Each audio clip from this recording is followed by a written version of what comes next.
kire yagaruka so arabizi ko niwe ni mu rugo nibye ni like nukagere gubesha n'abantu urabona ukuntu umuntu aba afite nk'umupira ariko atunze n'ipantaro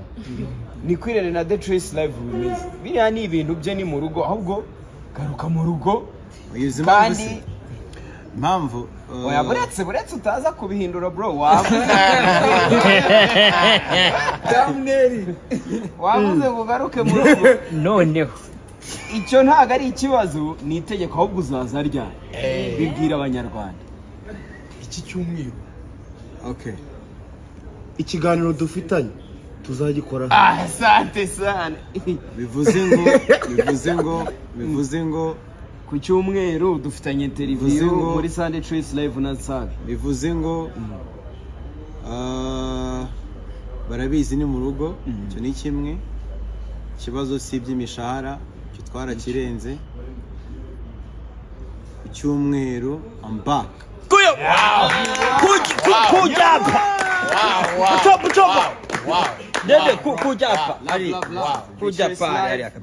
wallahi The Trace Live ubu ngubu ibaye The Trace Live ya nyayo now it is live now yari playback now it is live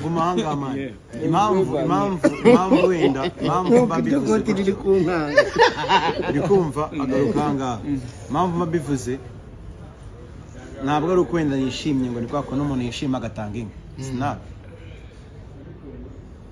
hari abantu batari abana beza we struggled big time kugira ngo twubake platform zizamura impano hari abagizi ba nabi baje bahakinga platform za Philpeter amacano yose barayajyana bro so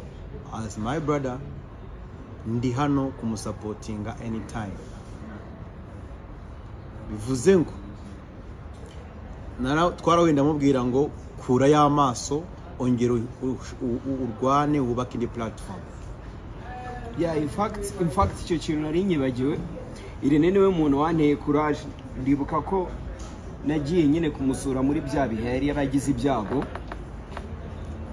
arambwira ati bro nawe uri mu bibazo ndabizi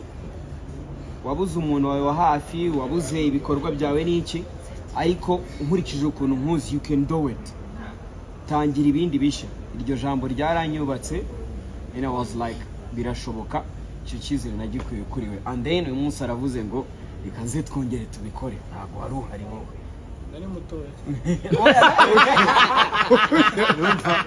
impamvu rero impamvu